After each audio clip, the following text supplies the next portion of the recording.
Well, let me hit you with a headline.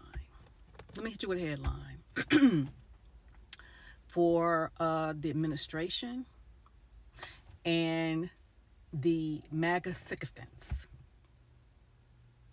DEI does not necessarily mean, in most cases, does not mean substandard. It does not. It means that everyone's going to get the same opportunity, and you're not just going to highlight the same old white men. I'm sick of this bull crap that's going on, pulling down anything that has DEI.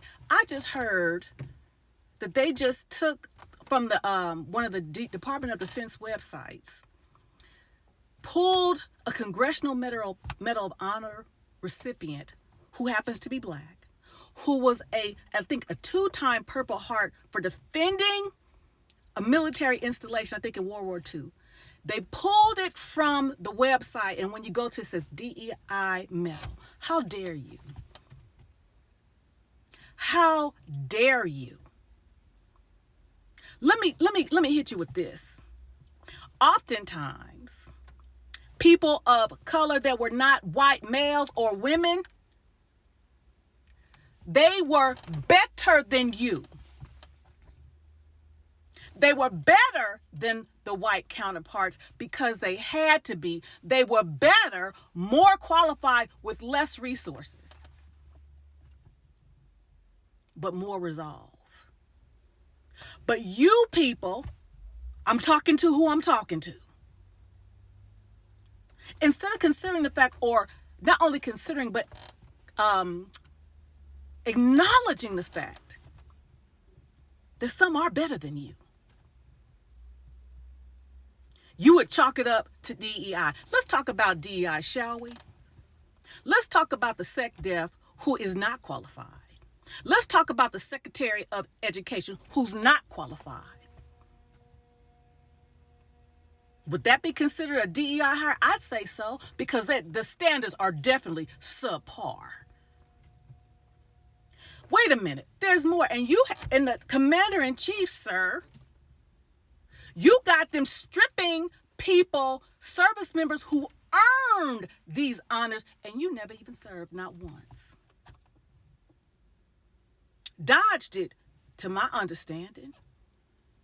And you, Mr. Vice President, 4 years as a public affairs specialist or something like that. How dare you? So anything, you've equated, or you have relegated the notion of diversity, which means different, equity, which means same opportunities, inclusion meaning all other than white folk, white men, to include disabled people. Okay? You've relegated that to substandard. So again, how many ways are they going to tell us that we don't matter? And here's another thing, just food for thought.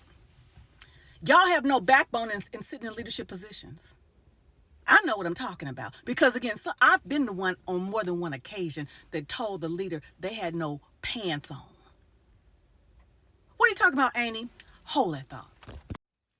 What am I talking about? You see it behind me. When I entered service, transferred from the Army to the Navy in 2003, I'd entered into the Navy when they were doing involuntary release from active duty for officers who had less than 5 years of commissioned service and had not satisfied certain requirements. Okay? They were just letting them go, period. Okay? I come into the Navy again at a time that the Navy is letting go of people because the congressional mandate, they were overstrength. So looking at ways to trim the fat, okay, kind of like what they're calling themselves doing now, by Congress's requirements for personnel. Well, what was happening was, even though these officers didn't meet the requirements in the 5-year period for certain training benchmarks, many of them were prior service were prior enlisted service in the Navy, and they were kicking them out anyway. Period. The first wave gone. No reprieve, no nothing. Was not even allowing them to revert back to their enlisted rank to finish out their career, because many of them were within maybe, 5 to 10 years of retirement eligibility had they stayed enlisted. Gone, cut, no reprieve. Soon after I came in, I'm looking at this because I'm getting these phone calls for officers that are desperate to say, can we revert back? Can we revert back not to lose their service? Well, at the time, nobody was talking to the admiral like, sir, do we have other options here? Well, because I had come in from the Army, I said, well, maybe there's an opportunity, because I think the Army was needing more people. Okay? I said, well, maybe there's an opportunity that they can inter-service transfer from the Navy to the Army, thus Blue to Green program. Look it up. And because I had just come from the Army, I knew people at PERSCOM or Army Personnel Command that could talk. I could talk the language of Army because I just come from it, as it related to PT standards, to see what will be that will be a bridge between what they were doing in the Navy and what they could possibly do for the Army to allow them to finish out their careers. So when people did, and I was 03 at the time, I said, well, has anyone talked to the Admiral about this? I believe his name was Admiral Towns. I said, I'll go. I'll talk to him about it. And in so doing, the first round, there was nothing, because the first round happened before I came on board. But by the time the second round came, some of those officers were able to transfer to go from blue to green, to at least finish out their careers. But had no one said anything, they would have been gone too. I said something. And there were people who are higher ranking than me that could have said something but didn't. I did. It could have been shot down, but you don't know unless you ask. You don't know unless you ask. That's what I'm talking about, leadership.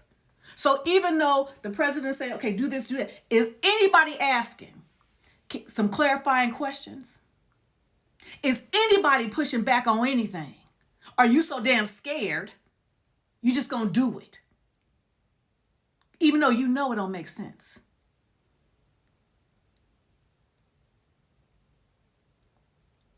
Yeah. I was on the ground floor with that. Because again, I had just transferred. And again, maybe that's what God allowed me the opportunity, because how was I able to in-service transfer into the Navy at the same time they was kicking folks out, officers out? Maybe that's what God had me in mind, so I could be there to speak for those people, those officers who are about to lose their livelihoods, who had served the Navy for many years, because like I said, many of them were prior service enlisted and had become officers.